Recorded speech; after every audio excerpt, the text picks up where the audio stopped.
Muy buenas noches para todos los asistentes. Es para nosotros un placer que hayan aceptado la invitación.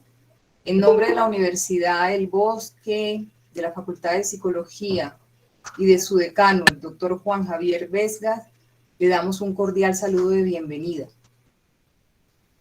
Vamos entonces a dar inicio a nuestro webinar titulado Falsas denuncias por delitos sexuales en divorcios contenciosos.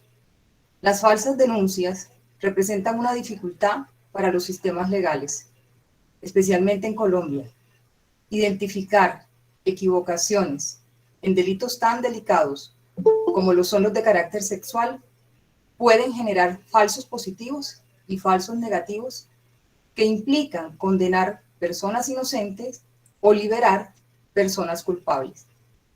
En los casos de divorcio de tipo contencioso, se evidencian altas cifras de falsas denuncias relacionadas con el fenómeno de interferencia parental, en donde uno de los progenitores interfiere emocionalmente en el menor para ponerlo en contra del otro padre y acusarlo de hechos no verdaderos. Tal situación acarrea consecuencias graves, no solo dentro del núcleo familiar, sino en la correcta administración e impartición de justicia. Es por esta razón que el presente webinar busca reflexionar frente a los criterios de credibilidad en presuntas denuncias por delitos sexuales en procesos de divorcios contenciosos. Sea este el momento para agradecer a nuestras estudiantes Ginette Paola Cárdenas Garzón y Valentina Moscoso Rodríguez, que próximamente pues ya serán nuestras colegas, por la organización y la excelente desarrollo de este evento. De igual manera, agradecemos la participación de los ponentes, quienes muy amablemente aceptaron la invitación a este evento. Tendremos hoy la participación del señor Juan Toro, presidente de la Fundación Funpalante. El señor Juan Toro es profesional en comercio exterior, especialista en marketing internacional, máster en dirección de empresas, fundador y presidente de la Fundación Funpalante, quien el día de hoy estará hablando sobre el perfil de quien denuncia falsamente, los contextos en el que se realizan las falsas denuncias, los daños que ocasionan en los menores y la falta de apoyo por parte del Estado. De la misma forma, tendremos la intervención del psicólogo, el doctor Luis Rocha, perito en psicología forense del Grupo de Investigación Defensorial de la Defensoría del Pueblo, quien nos estará hablando sobre posibles explicaciones para las falsas revelaciones.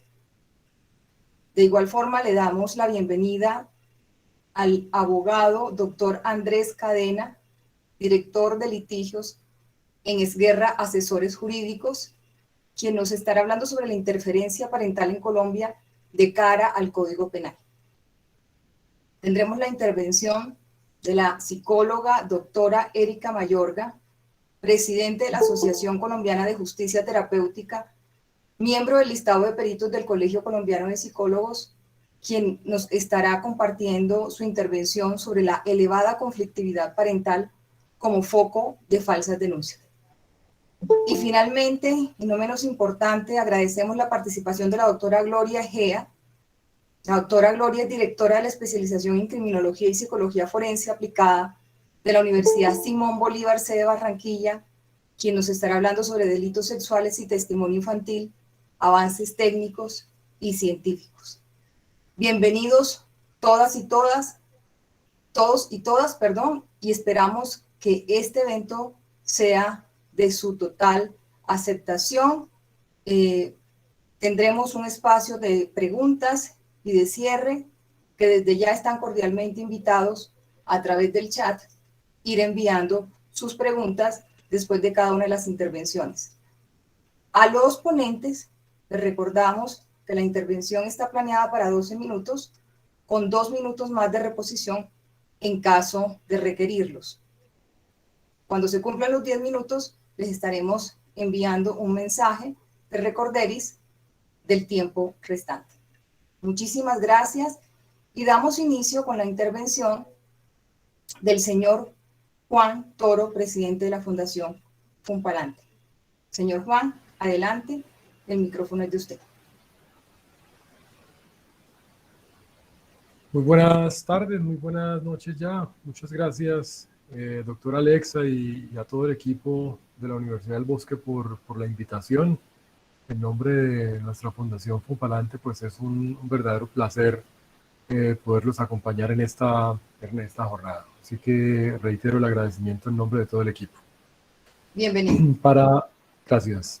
Para iniciar con el temario y respetando los horarios, por supuesto, este es un tema en el cual principalmente los que más sufren o los que más pueden llegar a padecer consecuencias negativas o consecuencias nefastas, pues son los niños, ¿no?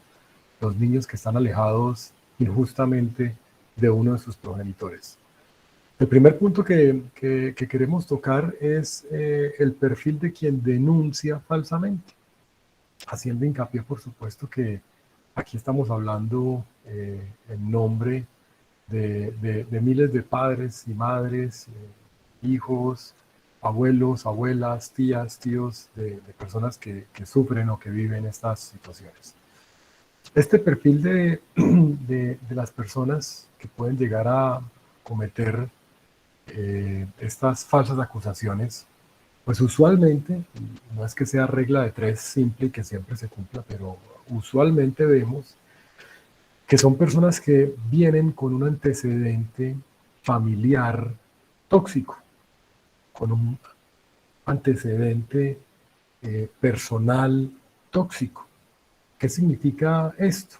Que durante su vida, anteriormente a esta relación que tuvo algún tipo de ruptura, pudo haber padecido o pudo haber visto como normal una vida llena de abogados, de denuncias, de discusiones. Vemos como, por ejemplo, esta persona o estas personas tal vez en su pasado vieron cómo su papá era infiel a su mamá, cómo su mamá era infiel a su papá, cómo estas relaciones no se tenían como en un entorno familiar sano. Y usualmente tienen este antecedente, por llamarlo de alguna manera. También encontramos que son personas que efectivamente tienen problemas psicológicos, en los cuales van marcados en algún punto o en alguna particularidad de su vida. Usualmente son personas que pueden tener dos facetas, entre comillas, que en público pueden ser una persona X, pero en su vida personal o en su vida íntima diferente. Suelen ser personas que por supuesto tienen la mentira grabada con sangre y la mentira es algo normal en su vida, comillas. Y por último, para ahondar un poco también en los demás temas, vemos cómo son personas que tienen paradójicamente una finalidad que es: no importa que se mienta con tal de conseguir el objetivo. Cuando nosotros vemos estos perfiles, pues por supuesto ya medianamente vamos viendo la credibilidad de la denuncia. Encontramos muchísimas mentiras cuando analizamos expedientes o cuando nos encontramos con este tipo de situaciones en los casos de la Fundación, que en este momento que vemos con muchísimas alianzas que tenemos ya en aproximadamente 25 países del mundo hispanoparlante. Y vemos mentiras tales como fechas de nacimiento, delitos presuntos que su pareja ex había cometido, y cuando vemos ninguna de estas cosas era cierta. Por tanto, pues empiezan las primeras alertas, ¿no? de una persona que tiene comportamientos psicológicos o comportamientos patológicos que van directamente relacionados con las falsas denuncias. Vemos también en qué contextos se ven estas falsas denuncias, ¿no? En contextos lamentablemente de divorcios contenciosos. Son estas personas egocéntricas o personas ególatras que quieren o que ven a sus hijos como, como un trofeo. Entonces, el hijo o la hija es mío o es mía, es de mi posesión, es mi victoria y es más que suya o más que suyo. Entonces, ¿qué pasa? Aquí vemos cómo empiezan a encontrar múltiples caminos para que durante ese divorcio contencioso o esa separación contenciosa, uno de los progenitores no pueda estar de manera cercana a sus hijos o a su hijo o a su hija, según corresponda al caso. Entonces, usualmente vemos algo como empieza la primera denuncia, que puede ser maltrato, por decir algo. O puede ser algo más sencillo, como no, el niño o la niña está enferma, hoy no lo puedes recoger. Tú no lo puedes cuidar, lo cuido yo. Yo soy la persona idónea para cuidarlo, tú no. O no puede estar contigo, no puede dormir contigo, solo puede dormir conmigo. Y cuando estas cosas no surgen entre comillas, su buen efecto, es decir, no cumplen su cometido, empezamos a ver cómo se abren las instancias judiciales. Y ahí es donde nosotros hemos hecho un llamado al gobierno nacional en sus múltiples ramas, porque en este momento en Colombia solo, y repito, solo con la posición de la denuncia ya se activa un protocolo que en muchos sitios se llama el código fucsia, el código blanco, el código rosa, etcétera, etcétera, pero simplemente se necesita la manifestación verbal, así no exista ningún tipo de pruebas, lo cual es una situación de grosso calibre, que ahora me explayaré un poco más en el tema. Entonces vemos cómo van surgiendo esta cantidad de denuncias de tipo jurídico y normalmente empiezan con temas como, por ejemplo, alimentos. Quiero regular unos alimentos. Ok, y vemos solicitudes de regulación de alimentos millonarias, cuando de repente el niño, la niña, los hijos todavía son menores de 2 años, menores de 1 año, y vemos cómo empiezan las solicitudes de múltiples ceros, por cuanto llama la atención, porque un niño va a necesitar, entre comillas, tantos ceros cuando realmente no es humanamente imposible.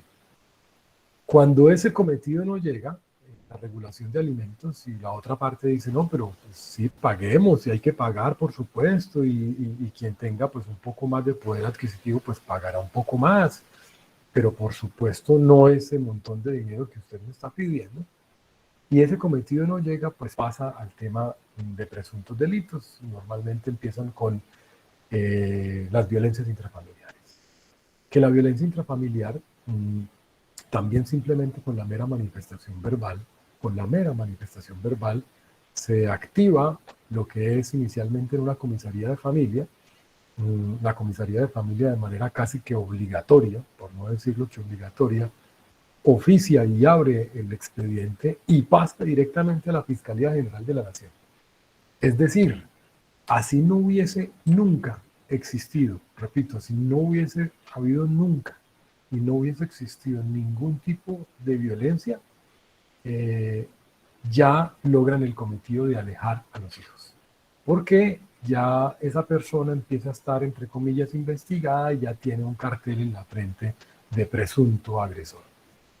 Cuando pasan las instancias y se va viendo pues como la inocencia de esa persona, de esa mujer o de ese hombre falsamente denunciado o denunciada según sea el caso, y no se logra el cometido porque lo que resulta es que esa persona sigue luchando por los derechos de su hijo a que tenga padre o madre cercana, empieza, bueno, aquí es un concepto coloquial que en la fundación llamamos como el bombarding. El bombarding es pues, el bombardeo jurídico de cualquier cantidad de presuntos delitos y denuncias, cuando finaliza o hacen algo totalmente reprochable, que es la bala de plata, como lo llaman los psicólogos españoles. ¿Qué es esta bala de plata? Justo el temario que tenemos hoy en esta charla, en esta sesión. Falsas denuncias por presuntos actos sexuales contra los propios hijos. Pues cuando esto pasa, simplemente con la manifestación de una de las partes, en ese recinto médico, por así decirlo, donde se insta la primera denuncia, la primera manifestación, se activa este código fucsia o este código blanco, este código rosa, y a partir de ahí las instancias familiares toman todas las represalias contra ese supuesto o esa supuesta agresora. Es decir, la jurisprudencia colombiana en este momento tiene aplicado dos caminos o dos rutas en las cuales, hablando de centros médicos, por ejemplo, para irnos por ese lado, cómo pueden aplicar o cómo activan un código. Entonces existen dos rutas. La ruta número uno es cuando evidentemente, que por supuesto reprochamos estos actos, cuando evidentemente hay manifestaciones o secuelas físicas de presunto acto sexual. Entonces uno de los progenitores lleva a su hijo o a su hija a un recinto médico y dice, yo considero que hubo una agresión sexual contra mi hijo por parte de tal persona, y evidentemente después de todo el protocolo que se activa, salen manifestaciones o salen secuelas de posible abuso sexual que, insistimos, por supuesto, de absoluto reproche, y según las estadísticas colombianas, la mayor parte de las denuncias son ciertas, pero la menor parte no lo son, y son millones de personas las que están inmersas en esa menor parte. Entonces, uno se activa con las supuestas secuelas o con las secuelas que se ven, pero si no las hay, y si el recinto médico no tiene ninguna prueba, porque dicen no pasa nada, señor, no pasa nada, señora, con la mera manifestación de ese cuidador, solo con la mera manifestación, el código sí o sí tiene que activarse. Y no hay y no hay regulación colombiana alguna, no la hay, en la cual el código fucsia se vaya para atrás.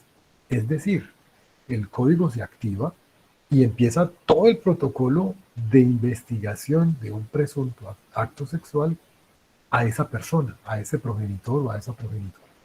Pues a partir de ahí empieza la vida de esa persona a cambiar de una manera contundente, y por supuesto a ver, tristemente, durante el pasar de los días, y el pasar de los meses y el pasar de los años, la lejanía con sus hijos. Es decir, a estos niños les amputan a uno de sus padres, padre o madre, de una manera, entre comillas, fácil, porque lamentablemente tenemos una legislación o una regulación que permite que de una manera fácil se acuse fácilmente, falsamente. Luego, se dice que evidentemente existe un apoyo del Estado, y es algo que nosotros hemos hablado en la jurisprudencia colombiana y con algunas entidades, por supuesto, ya de tenor internacional, y siempre los invitamos a ustedes, cuando tengan un problema, usted, señor X, de la jurisprudencia colombiana, vaya a una defensoría del pueblo a ver cómo le va solicitando un abogado. Y ni siquiera es por culpa del abogado. El abogado de la defensoría tiene 500, 600, 700 casos. Es decir, para que coja un caso adicional de tremendo calibre como es una falsa denuncia de temas sexuales, es mejor casi que ni ir a la defensoría, porque el abogado, por evidentes razones, no va ni siquiera a poder leer el expediente. Eso sí, tiene suerte de, que el abogado, de llegar al abogado, de tener la reunión con el abogado y que tomen el caso.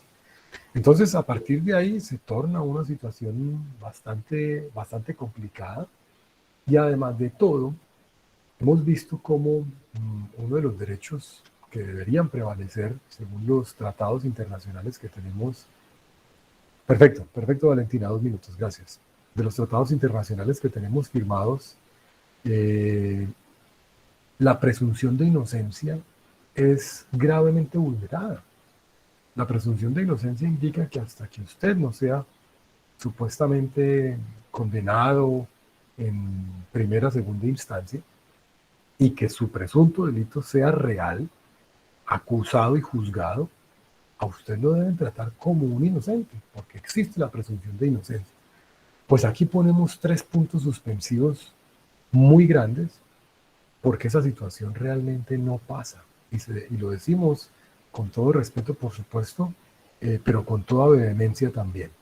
Lo decimos con respeto y con vehemencia, porque la presunción de inocencia se vulnera en estos casos de manera lamentable a 2 instancias principales.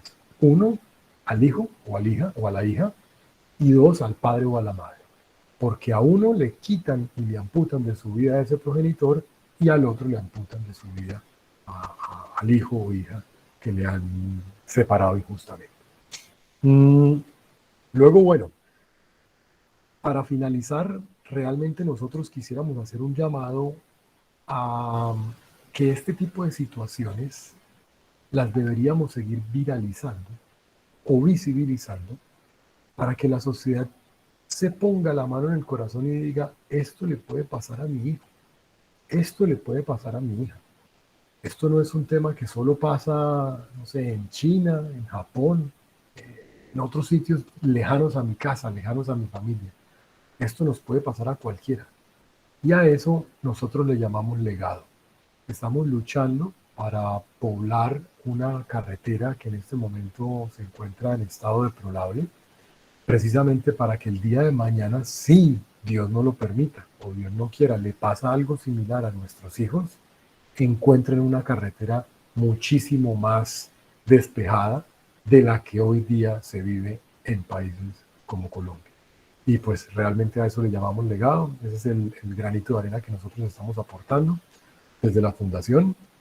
Quedan los canales abiertos para las personas que consideren podemos ayudarles a escuchar o a recomendar alguna situación que en particular puedan sufrir o vivir de estos temas.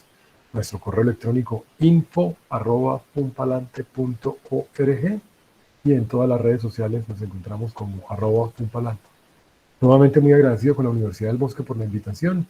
Muchas gracias a todos por los participantes por estar acá acompañando esta bonita causa.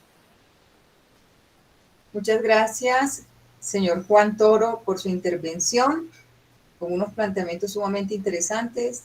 Por favor, si hay preguntas, hacerlas por el chat y en el momento oportuno el señor Juan tendrá la oportunidad de resolverlas. Le damos la bienvenida al doctor Luis Rocha. Doctor Luis Rocha, adelante. La hoja de vida del doctor Luis Alejandro la estaremos compartiendo por el chat. Muy buenas noches para todos. Gracias a la Universidad del Bosque por la invitación que me han realizado. Desafortunadamente contamos con muy poco tiempo. Me hubiera encantado explayarme un poco en la información que voy a brindar, pero sabemos que contamos con 12 minutos. Básicamente estamos hablando de un tema que hace referencia a algo que comúnmente se ha denominado síndrome de alienación parental, que es cuando uno de los padres manipula a un menor buscando venganza o buscando de alguna manera perjudicar a ese padre y quedarse básicamente con la custodia de los niños. Llegan a tal punto de mentir y de inmiscuirlos en lo que se considera un delito sexual, una investigación por delito sexual, y esto pues ya todos sabemos que nos puede o les puede dar a las personas bastante años de cárcel dependiendo del tipo de delito y de los agravantes que pueda llegar a tener. En ese sentido, debo aclarar inicialmente que el síndrome de alienación parental no existe como tal.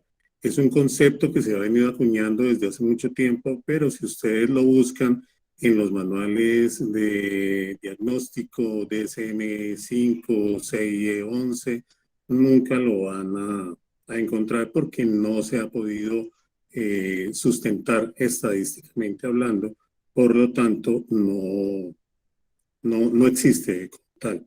En la legislación colombiana debemos tener en cuenta que hay una ley que es la ley que creó la Fiscalía General de la Nación, la Ley 938 de 2004. En esa ley se estableció que hay un organismo adscrito a la Fiscalía General de la Nación, que es el Instituto Nacional de Medicina Legal y Ciencias Forenses. A partir de ese momento ya está planteado básicamente a quién le va a servir el dictamen de medicina legal. Si está adscrito a la Fiscalía, obviamente le va a servir más a la Fiscalía que a la defensa. Yo ya, como les digo, estoy enfocándome puntualmente en lo que sería un proceso penal y en el ente acusador, que es la Fiscalía, y la defensa, para el caso que les estoy comentando, sería la Defensoría Pública, la que está apoyando al presunto victimario. Entonces, ¿cómo estamos haciendo nosotros para poderle ayudar a las personas?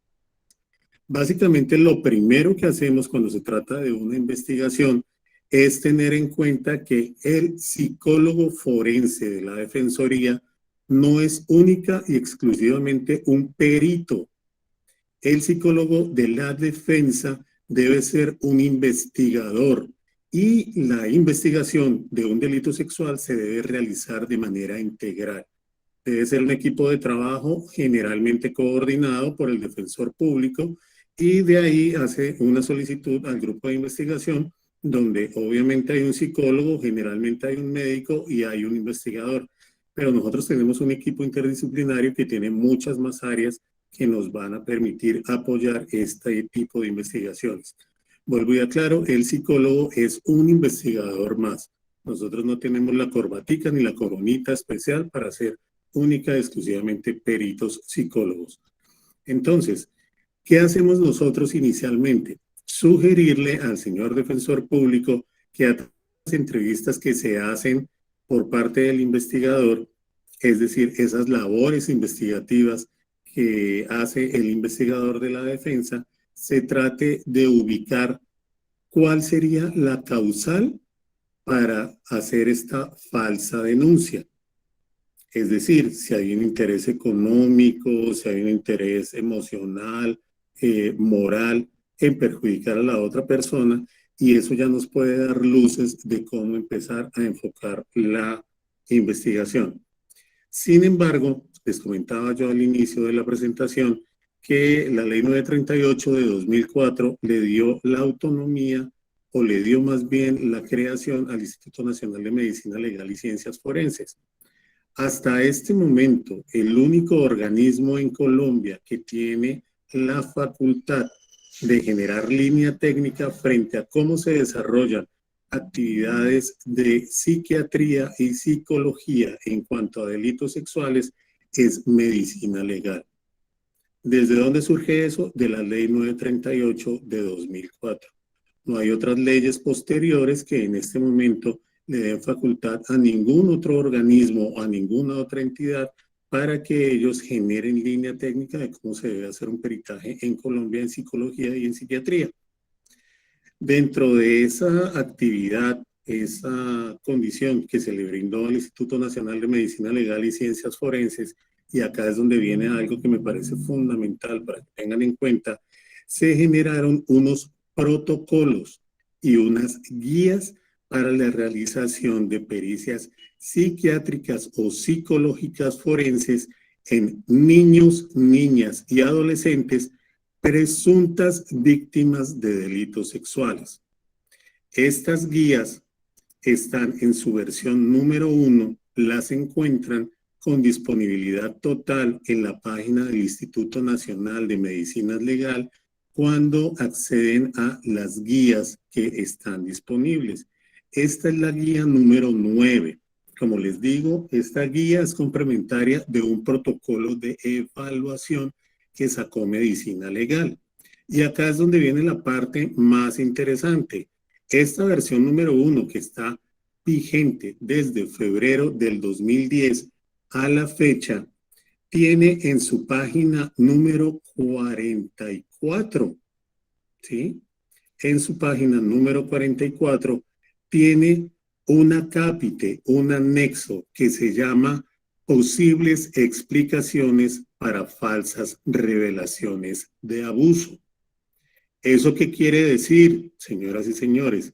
Que el mismo Instituto Nacional de Medicina Legal y Ciencias Forenses acepta que los niños, niñas y adolescentes dicen mentiras y agrupa esas posibles explicaciones en 4 grupos temáticos.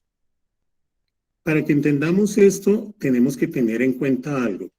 Una revelación de un abuso puede ser parcialmente cierta, es decir, que el abuso sí ocurrió, pero de pronto puede ser parcialmente falsa, es decir, puede mentir el niño, por ejemplo, adolescente, sobre quién fue el agresor. ¿Ven? Básicamente, cuando se trata de denuncias en delitos sexuales, siempre hay una especie de núcleo de certeza, es decir, hay algo de verdad en ese testimonio que se está dando tanto por el menor como por el padre o la persona interesada en hacer esta denuncia. Entonces, estamos hablando puntualmente cuando se trata, vuelvo y explico, o vuelvo y ratifico, de casos en que sí se está haciendo una falsa revelación. Indico claramente, falsa revelación. Yo en este momento no estoy hablando si voy a verificar o no, si es cierto o no es cierto ese testimonio que se está dando o esa denuncia que se está presentando. Yo estoy diciendo claramente se puede justificar en la eventualidad que el niño esté siendo manipulado o esté diciendo una mentira a través de las propias guías de medicina legal. Y repito, existen 4 grupos temáticos que es importante que ustedes conozcan. Por ejemplo, el primero sería el grupo temático que hace referencia a que una falsa acusación puede ser originada en los padres o en adultos que tienen bajo su supervisión al menor. Otro segundo grupo puede ser que la revelación, es producto de mecanismos mentales en el niño o en el adolescente que no son conscientes y tienen un propósito. Otro grupo podrían ser las revelaciones falsas que son producidas por mecanismos mentales en el niño o el adolescente que usualmente tienen un propósito. Y finalmente puede haber otro grupo temático que sería el cuarto, que es la sustitución del agresor. Es decir, que de pronto el hecho haya ocurrido, pero el menor trate de justificarlo diciendo que no fue la persona originalmente que cometió el acto o el acceso carnal la culpable, sino le echan la culpa al otro, de pronto por la misma cercanía que pueden llegar a tener. Entonces, vamos por esos grupos temáticos y trataré de ser lo más claro posible para que ustedes me entiendan. Cuando estamos hablando de esa falsa acusación originada en padres u otros adultos, estamos hablando básicamente de lo que se entiende por ese síndrome de alienación parental. Básicamente la primera explicación sería que hay una sugestión o una mala interpretación por parte de los padres o uno de los padres sobre un comentario inocente del niño. Caso típico, cuando el niño llega con irritación en la colita y entonces por una mala relación entre los padres, entonces se asume que esa irritación no se debe, por ejemplo, a una pañalitis, sino se debe a una manipulación genital por parte de uno de los padres hacia el menor. Entonces, hay que tener mucho cuidado con eso. No se trata que nosotros seamos genios de la psicología moderna, simplemente les recomiendo que ustedes tienen que hacer una muy buena operacionalización de los términos que está utilizando un menor para no llegar a caer en problemas de malas interpretaciones. Me explico. En alguna oportunidad tuve un proceso en el que llegó un niño, y perdónenme la terminología que voy a utilizar, llegó un niño de 2 añitos manifestando a la sala de atención al usuario o en la sala de atención al usuario que el papá le daba por el culo. El hermanito mayor de 10 años escuchó eso, fue, le contó a la mamá le preguntó, ¿tu papá te da por el culo? El niño dijo sí, llegaron a la sala de atención al usuario, la persona que recibió la denuncia quedó estupefacta, anonadada, porque el papá estaba abusando del menor. Y entonces llegó una persona que no es un genio de la psicología moderna, como les estoy diciendo, y simplemente le hice una pregunta: ¿qué es para ti que tu papá te dé por el culo? El niño me respondió: mi papá me limpia la cola todos los días. ¿Sí ven? Una mala interpretación de algo supremamente sencillo que llevó a que ya se estaba instaurando una denuncia penal por acceso carnal abusivo con menor de 14 años, con agravantes por ser el papá y demás. Entonces, repito, tienen que tener mucho cuidado cuando se hacen ese tipo de apreciaciones. Básicamente, el punto hace referencia a la interpretación equivocada de una condición física. Muchas veces ha pasado que, por ejemplo, los menores tienen un accidente en una cicla. Por ejemplo, una niña pequeñita tiene un accidente en patines, de pronto accidentalmente tuvo algún tipo de fisura o tiene algún tipo de condición orgánica que le está generando irritación en su vagina. Y si no se tiene un buen médico, si no se tiene una buena apreciación, se puede permitir que se enfoque de mala manera. Dentro de ese mismo grupo de apreciaciones existe lo que se llama el delirio parental. Ese delirio parental es cuando uno de los padres empieza a manipular el pensamiento del niño diciéndole: tu papá no te puede bañar. Ejemplo, es simplemente un ejemplo. Tu papá no te puede bañar, tú no te puedes bañar con tu papá porque él es hombre y tú eres una mujercita. Entonces, si el papá le queda más fácil de pronto bañarse con la niña en conjunto y la niña es pequeñita y está todo el tiempo siendo adoctrinada por parte de la mamá que no se debe bañar con el papá, entonces va a haber problemas y una mala interpretación por parte de la menor, porque ya le dejaron el chip metido que eso está mal. Otra situación que se presenta comúnmente es la sugestión por parte del entrevistador. Generalmente, cuando se trata de delitos sexuales, los niños, aunque se supone que no deben ser revictimizados, casi siempre tienen una evaluación o aparente evaluación por parte de una persona del Cuerpo Técnico de Investigaciones o de la policía. Básicamente se trata de un policía judicial que le realiza algún tipo de entrevista. Cuando estas personas no saben realizar las preguntas, empiezan a sesgar de una vez las respuestas. Cuando eso sucede y pasan, por ejemplo, después a medicina legal, ya llevan el chip que le metieron en los de policía judicial, sin querer hablar ni demeritar de policía judicial, porque yo también fui policía judicial, sino simplemente es por poner un ejemplo. Entonces terminan siendo sugestionados o dirigidos en su testimonio. Hay que tener mucho cuidado con esa parte. Tenemos las conductas parentales malentendidas.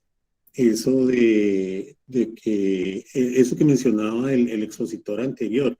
Cuando los niños, por ejemplo, les dice el papá, cuando se están separando o cuando se han separado: ven y duermes en la cama conmigo. ¿Por qué lo sugirió? Probablemente porque al separarse él no tiene otra cama para darle al niño, entonces vamos a compartir la cama en la que yo estoy durmiendo. Pero si la mamá, y vuelvo y repito, es un ejemplo, no es que esté echándole la culpa a las mamás que siempre hagan eso, es simplemente un ejemplo. Si la mamita le ha venido diciendo todo el tiempo: tenga cuidado, no vaya a dormir con su papá, usted es niña, su papá es hombre, hay que tener cuidado, entonces la niña va a malinterpretar el hecho de que el papá le esté sugiriendo que duerman juntos. Peor aún, dime. Disculpa la interrupción, es que ya se acabó el tiempo. Te habíamos avisado que quedan 2 minutos, pero no sé si alcanzas Listo, a ver. qué pena. No, estoy con celular, qué pena. No, Listo. tranquilo. Entonces, básicamente lo que les quería dejar muy en claro es que esto que les estoy manifestando no es algo que esté diciendo yo como psicólogo que pertenece actualmente a la defensa. No se los estoy diciendo con algún interés. Se los estoy diciendo básica y puntualmente porque Medicina Legal es un organismo adscrito a la Fiscalía General de la Nación, lo cual quiere decir que esta guía para la realización de pericias psiquiátricas o psicológicas forenses la desarrolló, en pocas palabras, la misma Fiscalía. Es la guía número 9, se encuentra en la versión número 1, la encuentran fácilmente en la página de Medicina Legal, la pueden revisar y, como les digo, sería importantísimo que conocieran todos los interesados en este tipo de delitos, que conocieran esta guía, el abordaje que se debe hacer, pero que se haga énfasis puntualmente en esas posibles explicaciones para falsas revelaciones de abuso, porque ahí les pueden justificar de manera muy clara y por parte de Medicina Legal, organismo adscrito a la Fiscalía, que los menores sí mienten. Muchísimas gracias. Muchísimas gracias a usted, doctor Luis Alejandro, por su intervención. Le damos la bienvenida al doctor Andrés Cadena. Adelante. Buenas noches para todos. Lo primero, agradecerle a la Universidad del Bosque por la invitación, a Valentina por contactarme y tener esa generosidad para poder compartir estos minutos con ustedes el día de hoy. Bueno, pues escuchando a mis antecesores, pues creo que daré yo mi punto de vista desde mi profesión, desde lo que he vivido tanto en la jurisdicción de familia como en la penal, y dar algunas luces respecto al tema que estamos tratando acá. Lo primero que debo decir es que los delitos sexuales con menores siempre han sido de gran complejidad. Obviamente por el contenido, por su contenido altamente gravoso para la vida del menor, y igualmente para quien comete este tipo de delitos por el grado de castigo que en algunas veces se les impone. Este tipo de conductas, digamos que del lado de familia y del lado penal, tienen algunas diferencias, pero digamos que su importancia jurídica, sin duda, en el fondo, es la transgresión que se le hacen a los derechos de los menores. Estaba leyendo con atención los comentarios que hacían en el chat y sin duda me referiré tangencialmente a dos de ellos que me parecieron muy interesantes. Cuando hablamos primero en temas de familia, esto es, en un proceso de divorcio, y resulta que alguno de los padres influencia al menor en contra del otro, en contra del otro padre, sin duda esto es un actuar que debe tener toda la atención del juez. Y es que para mí, como abogado, y esto digamos que es de mi cosecha, esto no es una postura jurisprudencial, sino mía, mi concepción, y que la he tenido incluso en el momento en que fui juez, es que si a mí en un divorcio me traen a colación la presunta comisión de un delito sexual contra un menor por parte de alguno de los padres, a mí eso ya me genera una alerta, una sospecha. Y no lo digo por darle la veracidad a la parte o al padre que está acusando al otro de esa conducta, sino porque me parece que si esa conducta o si hay certeza por parte de alguno de los padres de ese tipo de conductas en contra de un menor, creo que la vía para ventilarla no es la jurisdicción de familia ni un proceso de divorcio. Creo que es la jurisdicción penal. Si cualquier padre se percata de eso, o tiene conocimiento de eso, no debe esperar el divorcio para denunciar esto o ponérselo en conocimiento al juez de familia. Para mí, y esto lo digo con mucho respeto del proceder de muchos padres, incluso de jueces, creo que la vía, y no solo con un delito sexual, sino con todos, es que si yo conozco de la posible comisión de un delito o la ocurrencia de un delito, debo acudir a la autoridad penal, bien iniciarlo por la fiscalía para que llegue después a oídos del juez. Pero no, pensaría yo, muy respetuosamente, que si más mi hijo fue víctima de un acto sexual o de un delito sexual por parte de su otro padre, pues yo vaya a ventilar eso por la vía de familia. Lo digo porque a mí me generaría suspicacia y yo como abogado pensaría, pues acá puede haber una dosis de realidad y una dosis de mentira, porque ¿cuál es la intención de traerlo a un juez de familia que en últimas, si en efecto existió la comisión del delito, pues tendrá que compulsar copias a la jurisdicción correspondiente? Pensaría yo de primerazo que de pronto ese padre está tratando de direccionar el proceso a su favor, para tener, digamos, una sentencia beneficiosa a sus intereses, porque recordemos que la sentencia de divorcio, pues nada más y nada menos, define a quién le corresponde el cuidado de los hijos, la proporción en la que deben contribuir económicamente los gastos de crianza, educación y establecimiento de los hijos, el monto de la pensión alimentaria, que no son cosas menores y que seguramente si están en una contención, pues cada padre tirará para su lado y buscará la manera de probar como mejor pueda las cosas para que el juez de alguna manera pueda impartir justicia. Que como lo decía una de las participantes aquí, Beatriz creo que era su nombre, en estos casos donde en efecto la carga emocional es tan alta y se está ventilando un tema de delito sexual, por ejemplo, en un juzgado de familia, creo que tiene toda la razón en el comentario que hace Beatriz Restrepo al decir que los encargados de impartir justicia, en este caso los jueces, deberían indagar. Y claro que sí, estoy muy en línea con eso, porque justamente este Código General del Proceso, hablo por el lado de derecho de familia y del divorcio, el juez tiene una libertad probatoria. Y no solo eso, tiene la característica que no traía el Código de Procedimiento anterior, y es que es el director del proceso. ¿Eso qué quiere decir? Que el juez puede pedir la prueba pericial, testimonial, documental, que quiera, que se le ocurra. Nadie la podrá objetar con el fin de eso, de buscar la verdad. Y si aquí tenemos a la mano profesionales de valía como un perito, un psicólogo forense, pues creo que hay que hacer uso de ello. Y mucho más si tenemos en cuenta que hay un menor o menores de por medio.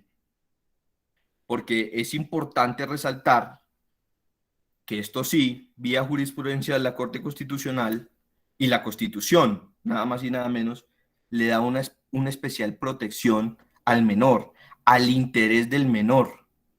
Esto sin duda es una norma superior a la que están atados todos y cada uno de los administradores de justicia de este país, todos los jueces y magistrados, y más tratándose de estos procesos álgidos en donde se puede derivar un delito, pues sin duda creo que la carga probatoria, si no la ejercen las partes, pues el juez, en busca de esa verdad y de esa justicia, tiene que buscar los medios probatorios, reitero, interrogatorios, testimonios, documentos, peritazgos, para buscar y encontrar la verdad, teniendo en cuenta que es un menor quien genera el testimonio.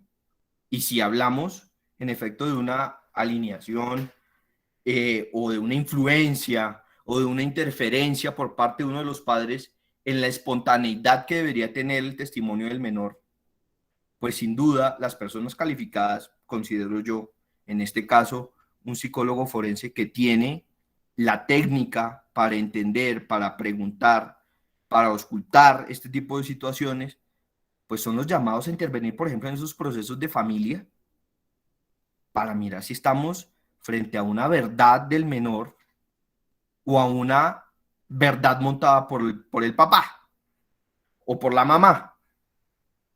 Porque claramente aquí, y esto es en el argot del derecho y más del derecho penal, estos delitos sexuales los denominan de puerta cerrada, porque finalmente quienes conocen lo que sucedió son la víctima y el victimario.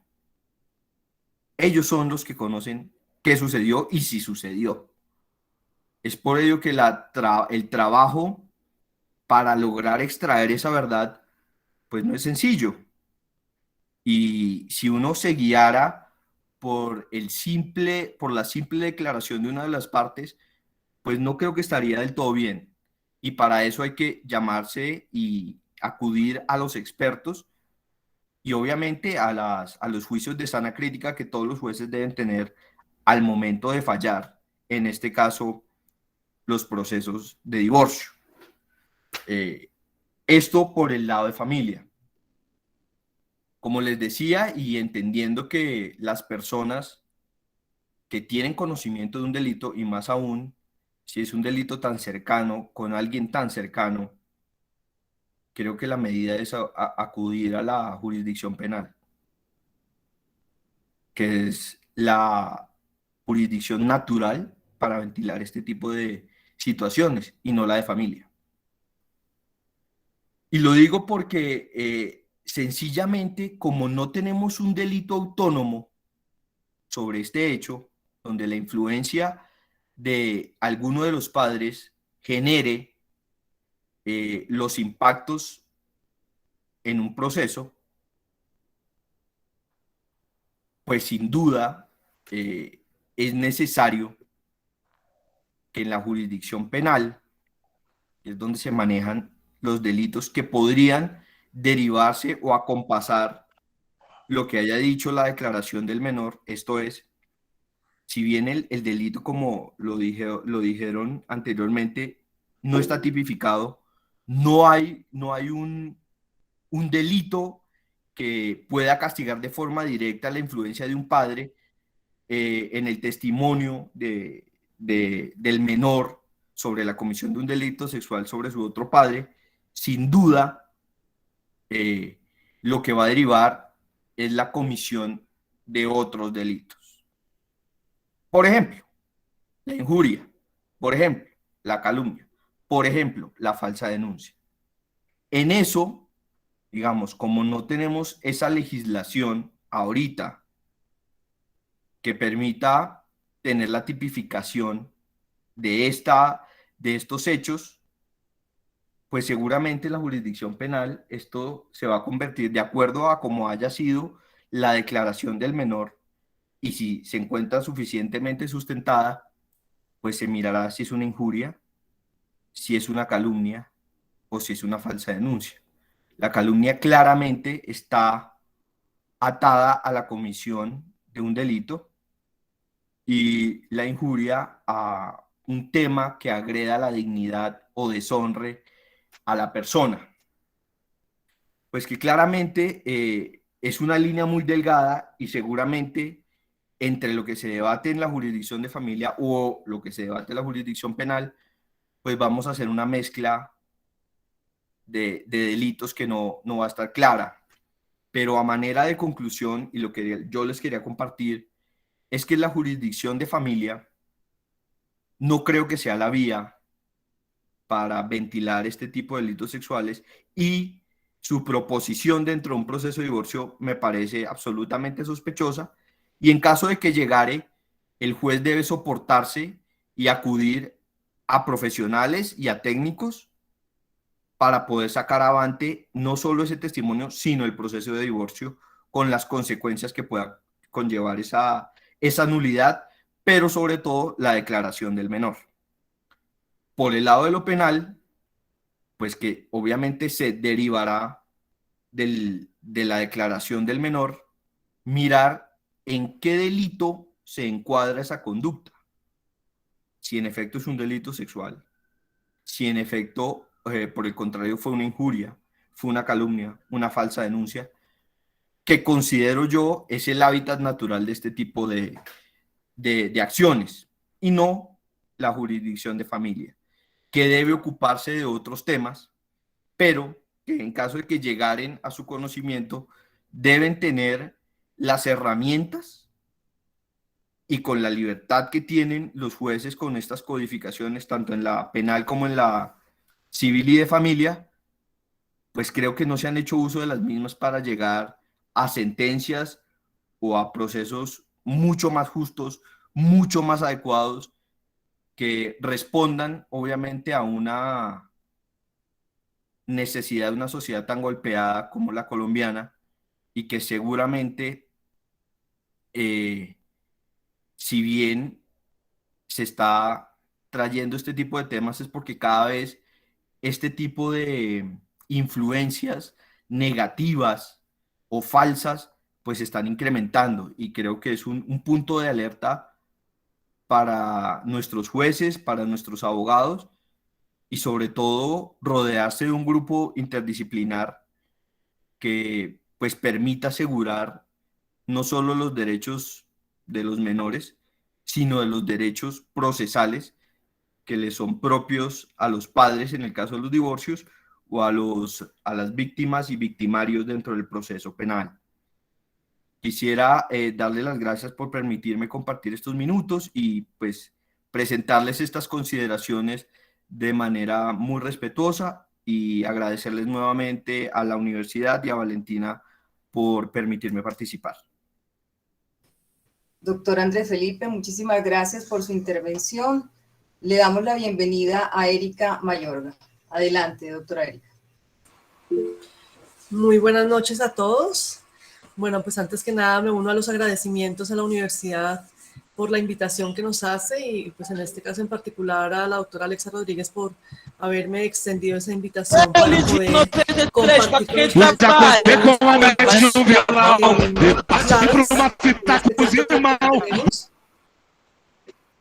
Se encendió el micrófono. Uma fita de mais de 1 milhão para pegar e fazer ostentação. Qué pena. Es que se están como tratando de meter personas externas que quieren hacer spam. No sabemos quiénes son, entonces estamos pues tratando de manejar esto. Qué pena. Está silenciada. Ya, listo. Bueno, pues nada, pues además de los agradecimientos, ya quiero compartir unos puntos muy específicos en estos minutos, y pues muy en línea con lo que los otros profesionales han mencionado, los que me antecedieron han mencionado, y especialmente un poco centrada a la pretensión de explicar un poco esas falsas denuncias en el contexto de divorcios contenciosos. Y es que creo que en este punto debemos partir de algo muy importante, y es que en los divorcios contenciosos pues son aquellos que finalmente no se lograron resolver en el tú a tú de quienes fueron la pareja, y llegaron a un nivel de conflicto que sin duda sobrepasó su capacidad y sus estrategias, sus recursos psicológicos para poder resolverlo de una manera más adecuada y más tranquila. Desafortunadamente, los divorcios que llegan a estos niveles pues llegan normalmente con niveles de conflicto muy elevados, que en vez de frenarse, porque una de las como efectos positivos que tiene la ruptura de pareja es que cese el conflicto. Y en estos casos lo que sucede es que en cambio de cesar el conflicto tiende a acrecentarse y hacerse mucho más grande con el paso del tiempo. Y estos conflictos pues sin duda que tienen un origen, ¿no? Los conflictos en divorcios contenciosos pues de elevada conflictividad pues tienen un origen que es importantísimo tratar de identificar en estas evaluaciones.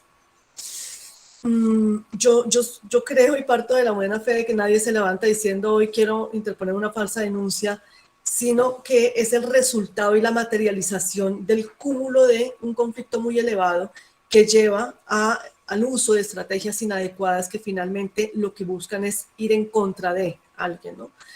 Lo que pasa con esto es que no pensamos en el efecto que eso tiene en los niños. Yo también parto de la buena fe de que los papás o las mamás que emiten este tipo de conductas no están pensando directamente en dañar a sus hijos, sino en dañar a quien fue su pareja. y esto lleva finalmente a quien el más afectado siempre va a ser el niño. Estoy muy de acuerdo con el doctor Cárdenas en el sentido en que las sospechas o cuando se hace mención a una acusación de este tipo en un proceso de divorcio muy conflictivo o en una disputa por custodia conflictiva, pues eso debe prender las alarmas, ¿no? Y es ahí cuando pues hacemos la invitación a que a partir de una evaluación robusta, rigurosa, con base en modelos o a partir de modelos basados en evidencia, pues podamos identificar justamente estas características, porque si nos damos cuenta, yo lo he notado así en mi ejercicio como perito privado, y es que los casos que llegan a este punto podemos de alguna manera como, no exactamente, pero sí de alguna manera como predecirlos porque tienen una tendencia a desarrollar una línea muy similar. Y ahí nos encontramos con que vamos a identificar un móvil, ¿no? Un evento en esa historia familiar, en esa historia de relación de pareja, que como que se vuelve el detonante, ¿no? Vamos a encontrar el tiempo como aliado para poder establecer y poder crear toda esta estrategia. Vamos a encontrar una intención, un objetivo de impactar y dañar a la otra persona, ¿no? En algunas ocasiones de una manera muy explícita, cuando hablamos de los procesos de alienación parental o de este tipo de interferencias, una intención explícita de romper o deteriorar un vínculo paterno, materno, filial. Entonces, estas variables es muy importante tenerlas siempre presente y son susceptibles de poder ser identificadas, repito, pues a través de una evaluación psicológica forense muy juiciosa y muy robusta.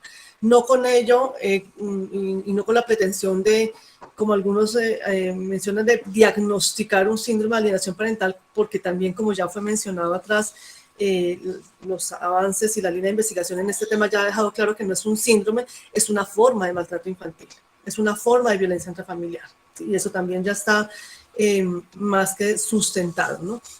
Entonces, como que el punto aquí que me interesa dejar muy claro y es que cuando estamos frente a un conflicto familiar, a un conflicto parental, cuando nos encontramos frente a un divorcio, debemos ser muy sutiles en identificar cuáles fueron esos, como que marcar esa línea de tiempo de la historia de esa familia, porque es allí donde vamos a poder identificar ese móvil, ¿no? Y ese detonante, ese evento crucial en esa historia familiar que se convierte posteriormente, a 11 años después, en el móvil para generar falsas denuncias. Tampoco con ello estamos diciendo, y creo que no es la pretensión de ninguno de los que hemos pasado a presentar nuestras ideas, que todas sean falsas denuncias, pero la proporción desafortunadamente es altísima. Esto se volvió una vía para deshacerme de, una vía para vengar mis dolores, una vía para canalizar ciertas cosas. Entonces, creo que sí es importante acudir a estos métodos científicos que nos permitan indagar e identificar estas variables que nos dan más luces de lo que puede ser una falsa denuncia. Creo que también coincido con alguno de los antecesores, no recuerdo puntualmente quién, en la importancia de indicar e identificar con muchísimo detalle los efectos que esto genera en los niños. Creo que hay aquí sin duda y con todo el apoyo, pero hay un respaldo a los niños que pues debemos tener siempre, pero como que al amparo de ese respaldo a los niños, muchas veces desde el mismo sistema judicial se les desampara, porque muchas veces el temor a decir este niño puede estar inmerso en una situación familiar conflictiva que derivó en una falsa denuncia, pues preferimos dejarlos expuestos en un contexto que resulta más nocivo para el niño, ¿no? Y con todos los efectos que a corto, mediano y largo plazo pues pueda tener ello. Por otro lado, quiero puntualizar en la tendencia o como la facilidad que se nos ha generado en estos temas de utilizarlo como, repito, como un arma para vengarme, un arma para deshacerme de, un arma para tener mi trofeo. Desafortunadamente, si hay algo evidente en los divorcios muy conflictivos es que lo que menos importa son los niños, en que se vuelve una lucha entre papá y mamá, en donde yo me quiero ganar el trofeo que son los niños. No tanto por ganármelo yo, sino porque lo pierda el otro. Y esto nos lleva en muchas ocasiones a perder el norte, ¿no? Lleva a que los progenitores pierdan el norte y que si sumamos todas estas variables de las que ya hemos hablado, pues terminemos en una estrategia sistemática, en una estrategia estructurada, en una estrategia que a ojos de muchos pues es muy fuerte y es muy creíble, ¿no? Y es una falsa denuncia de delito sexual. Aquí hay factores culturales que también juegan un papel importantísimo, y es que a las mujeres se nos considera buenas madres por naturaleza, se nos considera incapaces de hacerle daño a nuestros propios hijos, se nos considera con una tendencia a que siempre somos víctimas de. Y esto nos da un punto, o sea, nos da como un paso ganado. Entonces, no quiere decir que esto no suceda, que no hayan falsas denuncias interpuestas por hombres y en contra de mujeres, sin duda que las hay, pero la proporción también es bastante diferente, ¿no? Entre las falsas denuncias que interponen mujeres y las falsas denuncias que interponen hombres. Y ello porque también tenemos un factor cultural que juega un papel importantísimo en estos procesos de divorcios contenciosos, y es que se nos cree muy fácilmente, y se nos cree, y hay un dicho aquí muy coloquial, que es mamá es mamá y papá cualquiera. Y con ese tipo de creencias, con ese tipo de esquemas, pues hemos crecido generación tras generación, y ello ha hecho que de cierta forma se desdibuje o se le tenga menos credibilidad a la figura paterna, ¿no? Y que se considere que es más frágil, o que es más vulnerable, o que es menos comprometida, y que por ende también le demos un valor mayor en ciertas ocasiones al reporte que pueda hacer una mujer. También se considera que los niños son incapaces de falsear información, y de hecho nunca, no es que siempre sean información falseada, muchas veces es mala interpretación, muchas veces es una información inadecuada que el niño ha recibido y que realmente se la cree, pero también muchas veces es información que el niño ha podido manipular. Entonces creo que en este tema de los divorcios contenciosos y las falsas denuncias de abuso sexual infantil tenemos un componente cultural que también es muy importante tener presente y poder identificar en las evaluaciones y en los procesos, ¿no? Que tanto los abogados como los peritos tengamos siempre presentes esas particularidades de los casos, de la historia de vida, de lo importante que es conocer a través de una evaluación psicológica forense el detalle de la historia de esa familia, porque nos va a dar muchísimos insumos. Y por otro lado, tener también presente el contexto cultural de nuestra sociedad, en donde aún tenemos muchos sesgos frente pues, al rol que por género desempeñamos, ¿no? Y finalizo, para no transgredir las normas del tiempo, puntualizando en que creo que aquí la importancia, y retomando un poco la idea anterior de la poca importancia que tienen los niños en estos litigios por divorcio, en estos procesos por custodia, la poca importancia que realmente se le ha dado al niño. La importancia se ha tendido a centrar en el conflicto parental y no en la resolución en favor de los niños. Y este también es un punto que nos debe llamar la atención, ¿no? Creo que a todos los profesionales que nos vinculamos en estos temas debe ser una voz de alerta, porque a todas luces y en cualquier sentido, los que siempre salen perdiendo y los que llevan la peor tajada son los niños que no logran comprender lo que pasa, son los niños que terminan creciendo en contextos familiares disfuncionales. Son los niños a los que muchas veces se les roba la oportunidad de tener su papá o de tener su mamá, ¿no? Y que al final del tiempo, yo lo que he visto con los casos que he podido acompañar en estos procesos, que yo creo que de mis casos la mayoría están muy en esta línea, es que puede pasar el tiempo, finalmente, no sé, si iniciamos un proceso penal, hay una absolución, se ratifica, pero la relación se dañó, la relación se deterioró. Entonces creo que sí es importante que prendamos esas alertas muy temprano, que seamos muy rigurosos en los procesos que desarrollemos, que desde la psicología jurídica y forense podemos hacer unos aportes importantes, pero siempre que estén como fundamentados en modelos basados en evidencia, porque es la línea que nos va a permitir realmente identificar de forma temprana estos factores que pueden dar unas señas más claras y unos indicios más claros de cuándo es una denuncia real y cuándo es una falsa denuncia. Muchas gracias. Muchísimas gracias, doctora Erika Mayorga, por su intervención. Y ya para ir cerrando esta parte de las intervenciones, le damos la bienvenida a la doctora Gloria Egea. Doctora Gloria Egea, adelante. Muchas gracias, doctora Rodríguez, por la invitación. Buenas noches para todos. Y muchas gracias también a los estudiantes que hicieron toda la gestión para hacerse una realidad ese espacio con una temática tan oportuna y necesaria en nuestra actualidad y realidad colombiana. Voy a hacer lo posible de ser juiciosa con los 15 minutos que nos dan a cada uno e intentaré que mi intervención sea breve y coincido con lo que han compartido cada uno de los colegas y ponentes expertos en esta temática. Hay una serie de conceptos que hasta en la actualidad se sigue usando como parte de nuestro quehacer profesional y que hoy quisiera dar a luz esos paradigmas que realmente han sido una piedra de tropiezo para llevar a cabo nuestra intervención de forma eficaz y eficiente. Uno de los problemas más alarmantes y preocupantes, estamos todos de acuerdo, que es el incremento del fenómeno de los delitos sexuales, ¿verdad? En casos de divorcios contenciosos. Sin embargo, detrás de esa situación social y patológica existe un componente aún más grave, que son las falsas denuncias y las irregularidades de la intervención psicojurídica en el análisis de la credibilidad del testimonio. Entonces, ¿qué es lo que primero nosotros tenemos que empezar a desarrollar para ejercer de forma eficaz y eficiente? Tenemos que desaprender para aprender. Y uno de los temas, digamos que los conceptos que se han llevado de forma errada, es que no en todos los casos de falsos testimonios va a marcar una relación existente con la intencionalidad de engaño.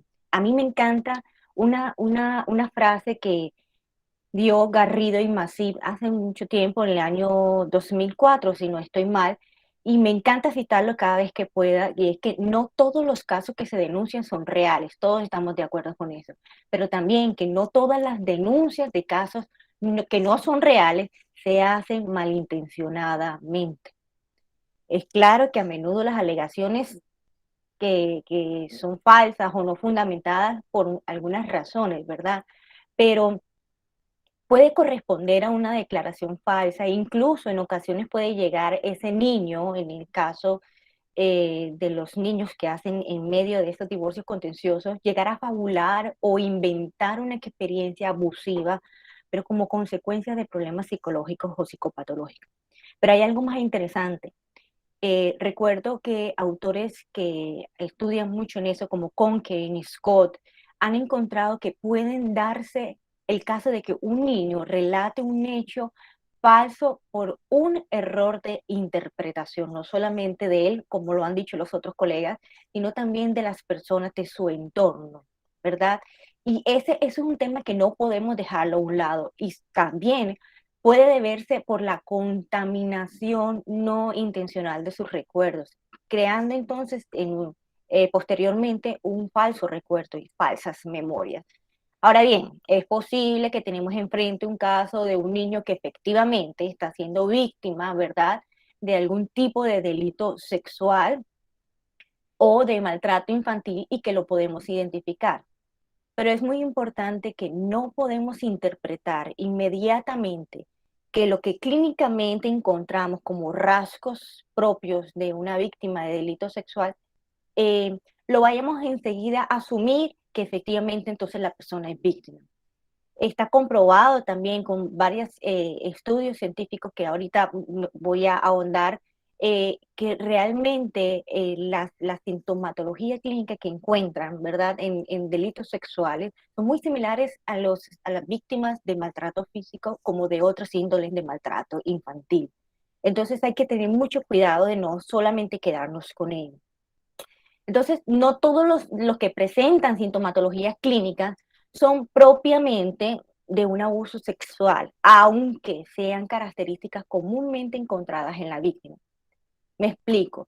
Estudiar los indicadores clínicos, conductuales y emocionales de un niño es muy importante, por supuesto que muy importante, mas no es algo que deberíamos contemplar como parte única y fundamental de una evaluación forense. Inclusive Fisher y Wissing, que son las personas que más estudian sobre los testimonios infantiles, comentan que solo el 50% de los niños que han sido víctimas de maltrato infantil o de delitos sexuales presentan algún tipo de anomalía, inestabilidad psicológica o trastorno mental. De hecho, esos mismos autores afirman que en sus investigaciones que no se ha llegado a encontrar diferencias significativas desde el punto de vista clínico entre personas con problemas psiquiátricos, con problemas emocionales, que fueron abusados sexualmente versus personas que también habían sufrido de abuso físico o que no habían experimentado ningún tipo de abuso, sino que están en un proceso de desarrollo evolutivo y que tienen ciertos síntomas muy similares en relación con toda esa lista de chequeo de los síntomas propiamente del trastorno por estrés traumático.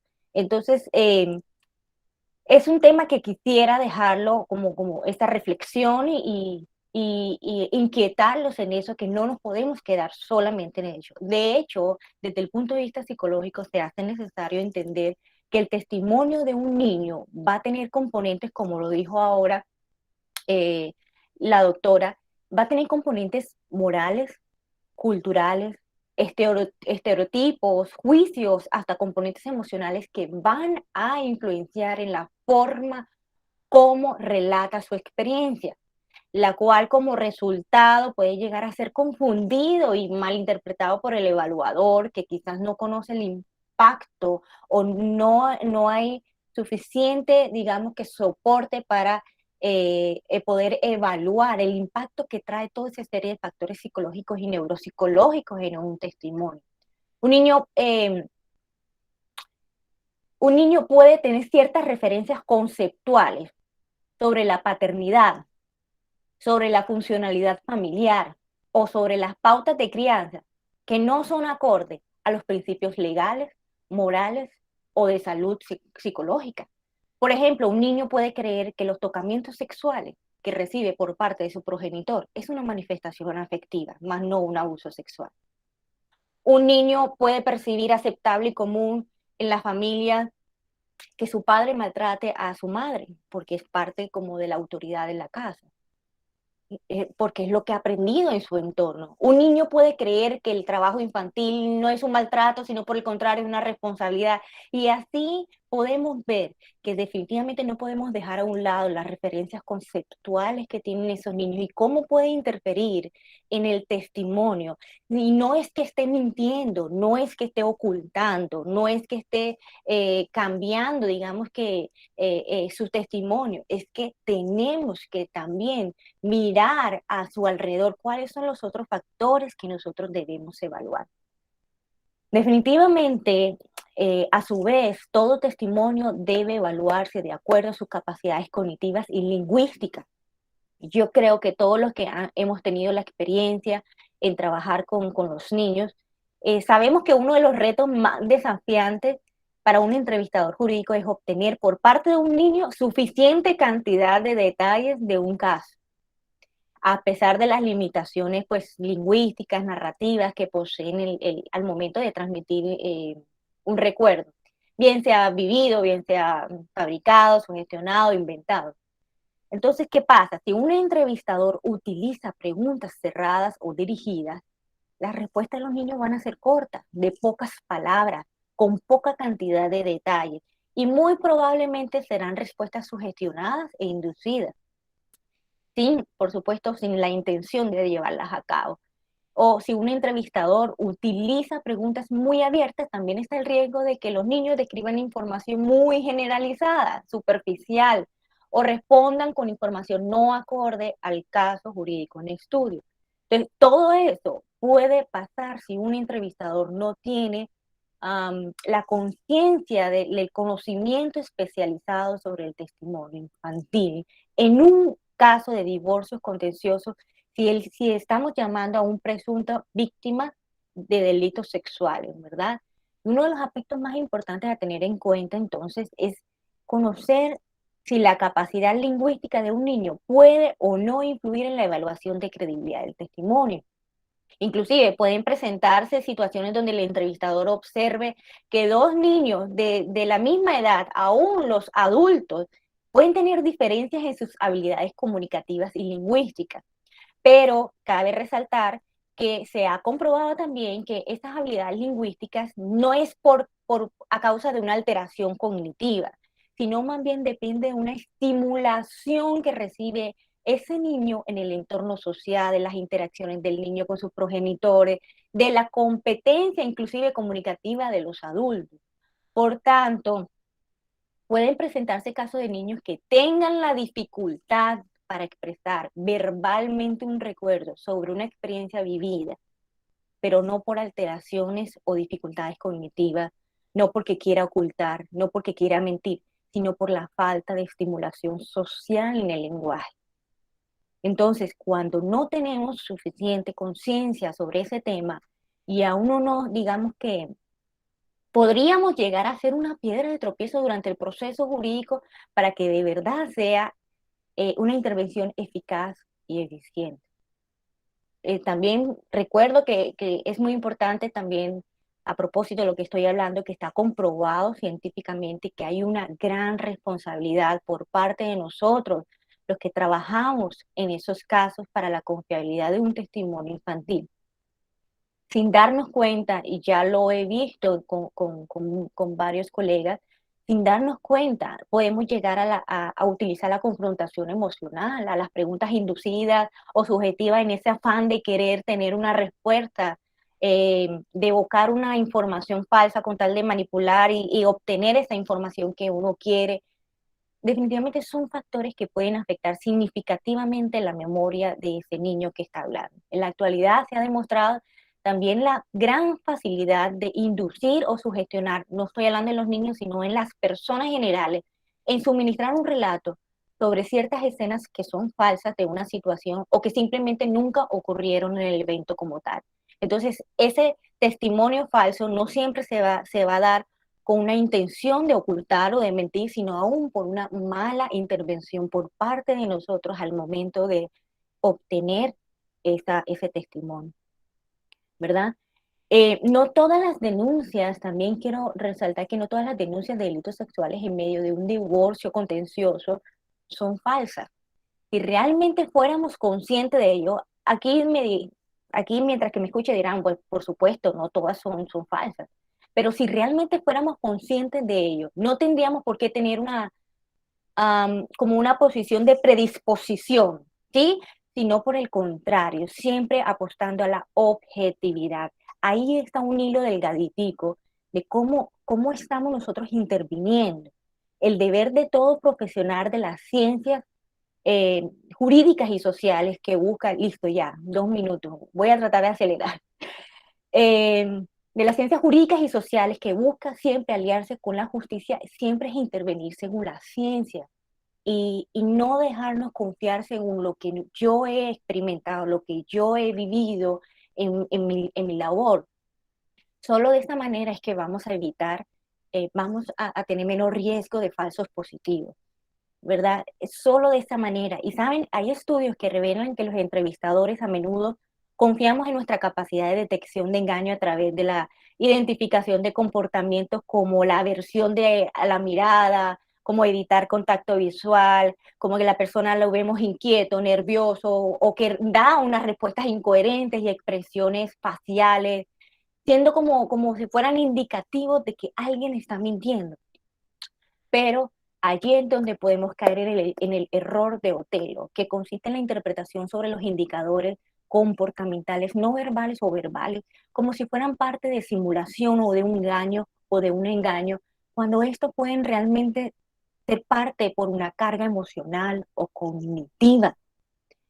Recuerdo las palabras de Arce cuando estuve en la Universidad de Santiago de Compostela, que en gran parte de los graves errores que se evidencian en las sentencias judiciales se debe que solo el 20% de los casos enjuiciados se han practicado las evaluaciones psicológicas forenses sobre la credibilidad del testimonio.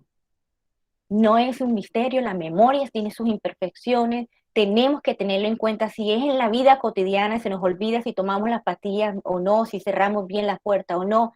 Ahora, ¿cuánto más los relatos sobre eventos negativos, que va a tener mayor interferencia de factores que pueden afectar en su exactitud? Entonces, ya para terminar, tenemos que, cuando recibamos un caso de delitos sexuales en divorcios contenciosos, y vayamos a realizar un análisis de la complejidad de los delitos sexuales, tenemos que ir más allá que obtener los relatos en las diferentes partes, puesto que la fenomenología en este tipo de delitos, en medio de la conflictividad parental, es sumamente compleja y requiere un estudio minucioso desde el punto de vista científico. Solo de esta manera podemos ser objetivos, solo de esta manera podemos ser imparciales, y solo de esta manera realmente vamos a ir acompañados como auxiliares de la justicia. Así que animo a que este tema sea para profundizar para todos ustedes, científicamente hablando, que nos impulse a perfeccionarnos como profesionales, auxiliares de la justicia que somos, y que como objetivo fundamental sea siempre para el bienestar social, más allá que para un beneficio personal y profesional. Muchas gracias por este tiempo y bueno, termino con esta intervención. Muchísimas gracias, doctora Gloria Egea, por su intervención. Este es el momento de las preguntas.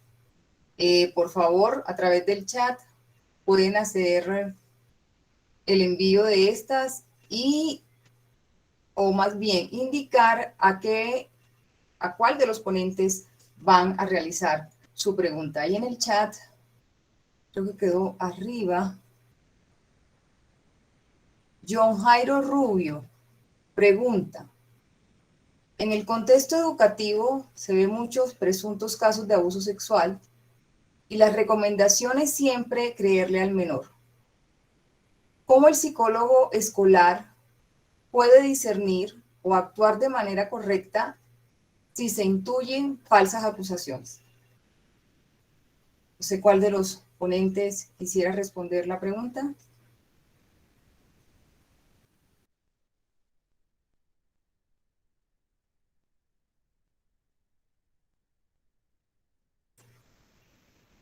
Los ponentes se pusieron tímidos. Yo creo que ya también es la hora. No sé si la doctora Gloria, la doctora Erika o el doctor Alejandro, no sé si sigue conectado, si ahí lo veo, Luis Alejandro, puedan contestar la pregunta de John Jairo.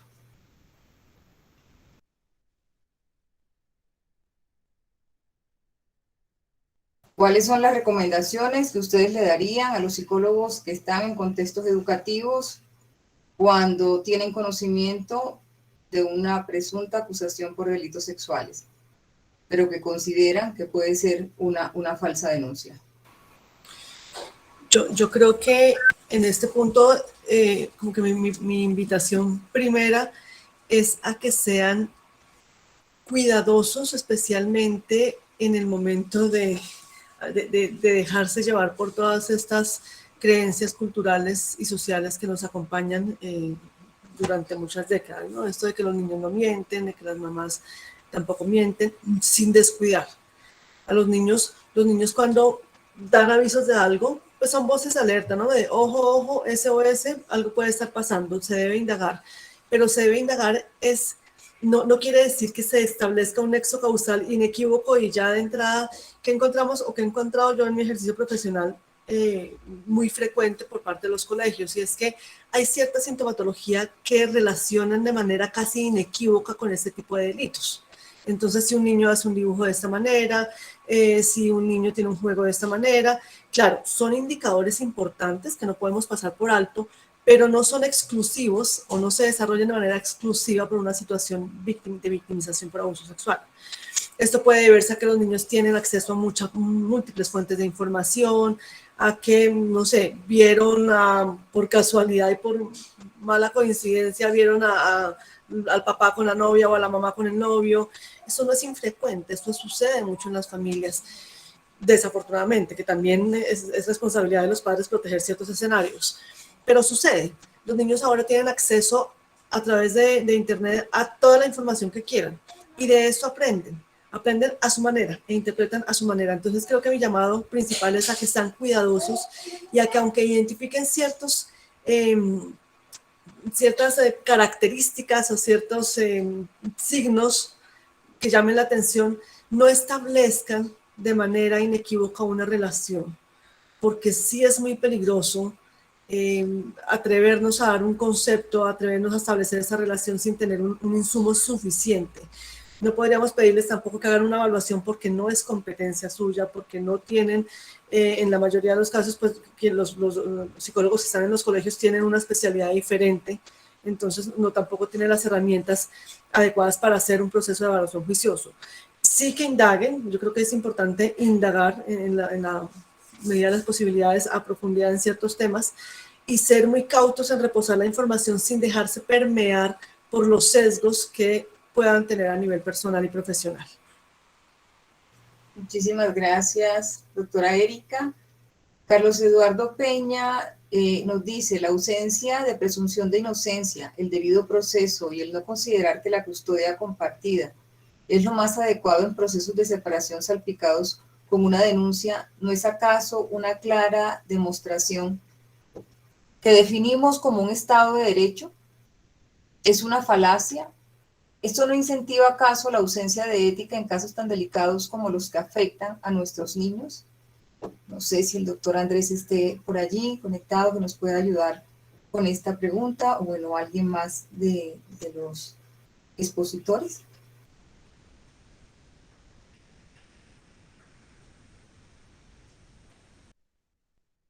Creo que el doctor Andrés se acaba de desconectar. Se acaba de desconectar. Bueno, yo considero que cada una de las preguntas, aunque hay pocas en el chat, pero de los comentarios que se han venido dejando en el chat, nos demuestran la importancia de seguir indagando, de seguir investigando en torno a estos temas tan álgidos, tan dolorosos, que atraviesan las emocionalidades, que muchas veces dejan huellas indelebles en los niños, las niñas, incluso en los mismos progenitores. Es por eso que yo quiero agradecerles a cada uno de los participantes, de los panelistas, pero también a ustedes, las personas que hoy aquí nos acompañan a estas altas horas de la noche, porque hay un interés en el tema. Esto lo que nos demuestra es un alto compromiso con la academia y con el avance de la ciencia. Es por ello que cada uno de estos planteamientos y que este evento que ha sido grabado debe ser la primera piedra, por lo menos, que colocamos desde la perspectiva académica para que establezcamos alianzas entre el Estado, la academia y la población civil. El que se puedan, Luis Antonio, ya te voy a dar la palabra, para que se puedan desarrollar líneas de investigación que permitan tener esos elementos que cada uno de los expositores ha mencionado, y es una fundamentación, es una evidencia científica de tipo demostrativo que ayude al aparato de justicia a la toma de decisiones. Entonces, Luis Antonio, por favor, adelante. Doctora, disculpe, fue un error aquí involuntario. Sin embargo, quería aprovechar entonces sobre una pregunta o una inquietud que tengo sobre el SAP, viendo la realidad de este concepto. Y como lo dijo uno de los expositores, el SAT, digamos que es un concepto, pero no lo encontramos en manuales diagnósticos regulados como tal, ¿verdad? O guías en esos textos básicos para el uso del profesional. Entonces, sería muy importante ya como profesionales y en el desarrollo de esta temática que nosotros tomemos la vanguardia de ir construyendo los lineamientos básicos para identificar y tratar este tipo de fenómenos que realmente están impactando a los niños, sobre todo lo relacionado con el tema de abusos sexuales y las falsas denuncias. Gracias, profe. Muchas gracias, Luis Antonio. Profesora Erika, adelante, tiene levantada la mano. Sí, señora, muchas gracias. Un poco para responder la pregunta de Luis Antonio. Claro, el SAP como teoría de síndrome de alienación parental fue como la primera teoría que se planteó de manera rigurosa frente al tema en el año 85. Sin embargo, esto ha generado una línea de investigación muy robusta que a hoy ha definido que no es, claro, y esa fue una discusión durante muchos años, ¿no? Que si era un síndrome, si no era un síndrome, si era un trastorno, no era un trastorno, una enfermedad, no una enfermedad. Y finalmente lo que se encuentra es que no es una enfermedad, no es un trastorno y por ende no está vinculado en los manuales diagnósticos. Sin embargo, lo que sí ha podido quedar en evidencia a lo largo de estos desarrollos empíricos es que es una forma de maltrato, ¿no? Es una forma de violencia psicológica contra los niños, en la medida en que es una conducta que se está emitiendo de manera sistemática, de manera no accidental, previsible y que va a tener un efecto importantísimo en el desarrollo psicoemocional de los niños, ¿no? Entonces, claro, de hecho, las teorías actuales nos hablan de, no se llama ya síndrome de alienación parental, algunos hablan de relaciones familiares alienantes o de alienación parental, fenómeno de alienación parental, justamente porque se le está quitando esa connotación de síndrome que surge inicialmente porque quien plantea la teoría es un médico, entonces lo plantea en términos en los términos que para él como médico pues eran los que correspondían. Sin embargo, sí se nos ha indicado que pues definitivamente no lo podemos catalogar como un trastorno, sino como una forma de maltrato que genera una importantísima y en algunas ocasiones irreversible afectación psicológica en los niños. Muchas gracias, profesora Erika. Daisy Montoya le hace una pregunta a la doctora Gloria.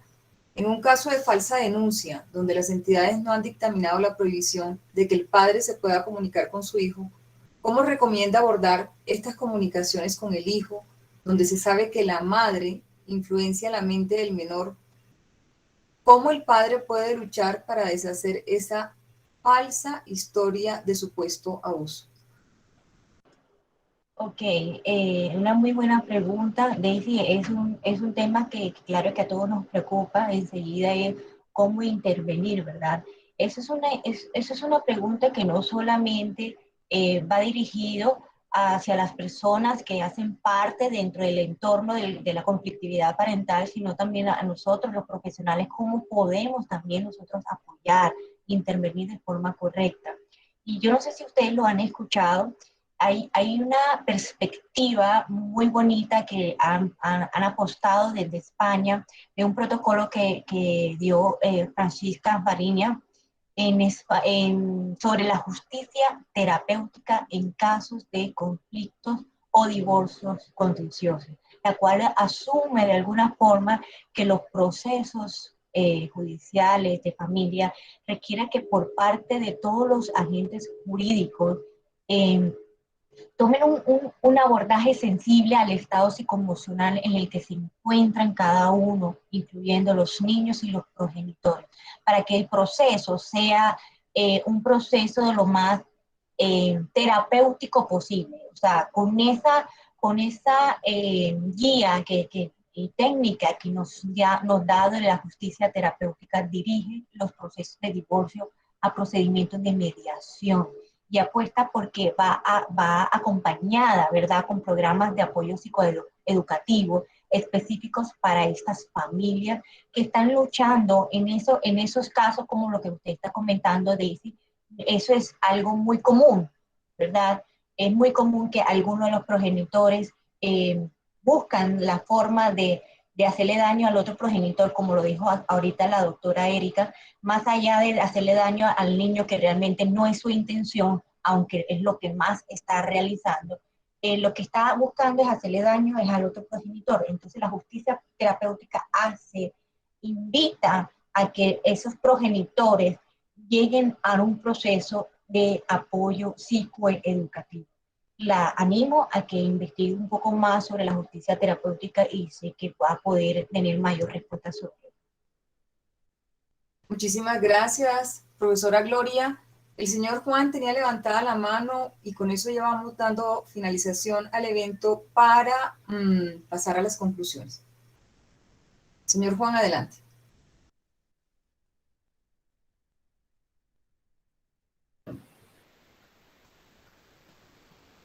Gracias, Alexa.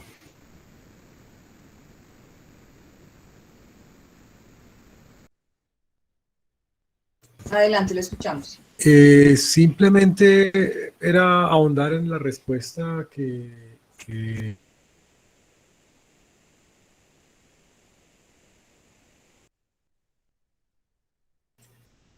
No sé si soy yo, pero parece que hubiese interferencia. dio la doctora Erika anteriormente. Señor Juan, no le estamos escuchando.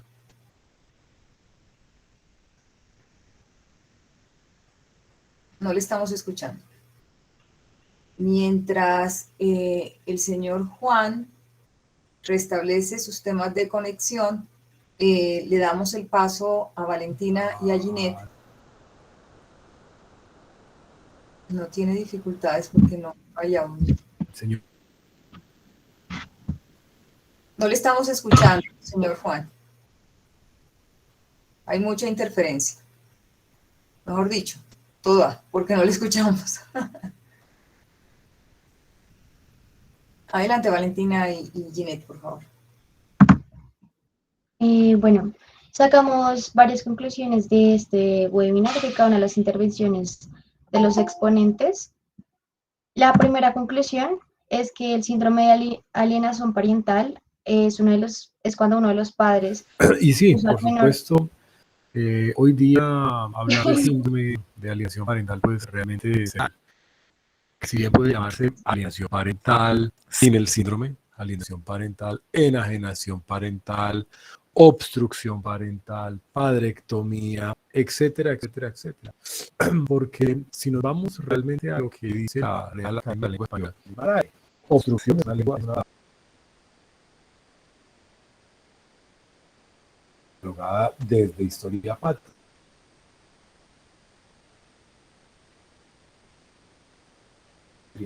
Es decir, la situación como tal, como muy bien lo dijo.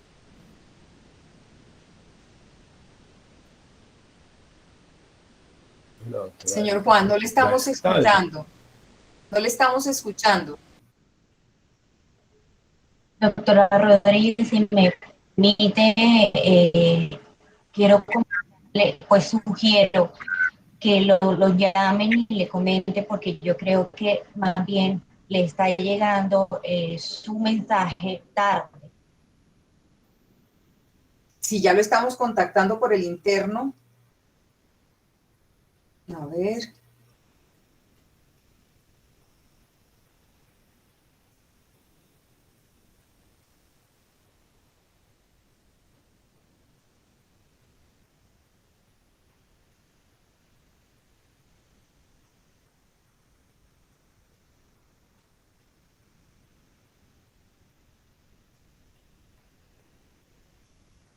Hola. Hola, Juan. Disculpa, Alexa, algo pasó con la conexión, disculpa, no sé en qué parte me quedé. Desde el inicio. No, disculpa. No, simplemente sabemos que estas cosas suceden. Sí, no, simplemente estaba ahondando en la respuesta que dio la doctora Erika, que consideramos desde la fundación que hablar de síndrome como tal, pues es con todo respeto irrelevante, porque ya está catalogado que no existe, es decir, dar esa batalla no vale la pena, y que si es síndrome o no es síndrome. Lo que sí vale la pena y lo que sí es importante es la situación como tal, es decir, la alienación parental sin el síndrome, o la padrectomía, o la obstrucción parental, o la enajenación parental, o como se quiera llamar, que son palabras que por supuesto la misma Real Academia de la Lengua Española las tiene catalogadas como tal desde hace historia patria. Por tanto, tener presente que hoy día existe muchísima jurisprudencia y reciente jurisprudencia nacional que dice reiteradamente que este tipo de conductas están tipificadas dentro de varios delitos, como por ejemplo la misma violencia intrafamiliar. Entonces consideramos que también es un poco irrelevante hablar de conceptos que es una lucha que tal vez nos hace desgastar en donde no son las preocupaciones. La preocupación es en lo que sí existe, que por supuesto es un acto que uno de los progenitores está intentando a toda costa alejar al otro injustamente. Entonces, simplemente quería ahondar un poco en el tema, pero yo creo que la doctora también lo había dejado muy claro. Muchas gracias, Alexa, y disculpa la interferencia que hubo aquí con la señal. Tranquilo, no te preocupes, esto lo entendemos, que en estos temas virtuales pues, pasan cosas que salen de nuestro control. Muchas gracias, Juan, por tu intervención.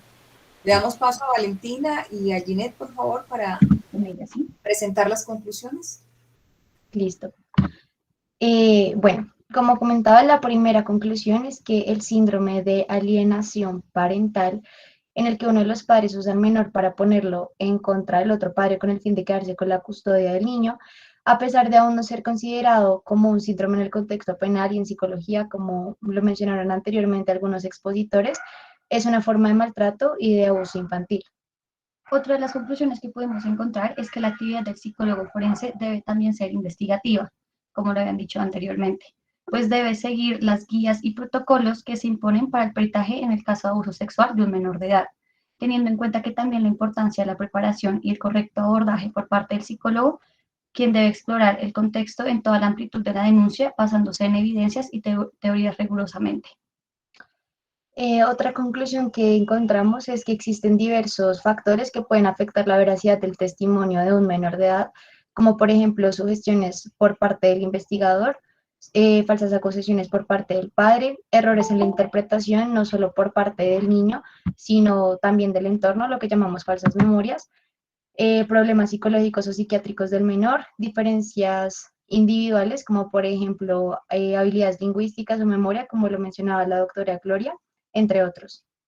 Bueno, también podemos identificar que la jurisdicción de familia no es la vía para llevar estos casos de abuso sexual, sino que la vía debe ser la penal, ya que se encargará de tratar de resolver aquellos que solo el supuesto victimario y la supuesta víctima saben si es verdad o no.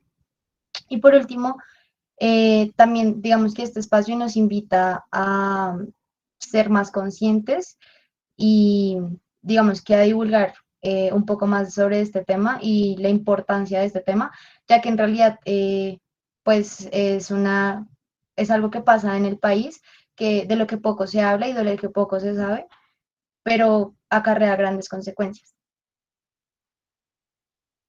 Y ya, esas serían nuestras conclusiones. Muchísimas gracias, Valentina y Ginette. Nuevamente reiterarle a cada uno de los asistentes su participación en el evento, manifestarles que por parte de la Universidad del Bosque y la Universidad Simón Bolívar, en cabeza de la doctora Gloria Gea, hay un interés en seguir investigando en torno a estos temas. Que sea esta también la oportunidad para invitarlos a aquellas personas que quieran trabajar en torno a estas temáticas, pues que son absolutamente bienvenidos. Nuevamente, reiterarles nuestros agradecimientos a los panelistas, porque definitivamente esto lo que demuestra es su interés, su compromiso con la academia. Al señor Juan Toro, quien muy amablemente pues, ha abierto las puertas también de la Fundación para apoyar estas iniciativas de investigación. Y a ustedes, Valentina y Ginette, por el esfuerzo, por este trabajo impecable que han realizado, que definitivamente estoy convencida que se va a traducir en beneficios y que será el inicio de un camino largo y fructífero en torno a este tema de las falsas denuncias. Muchísimas gracias a todos. Gracias. Muchas gracias. Buenas noches. Que estén muy bien.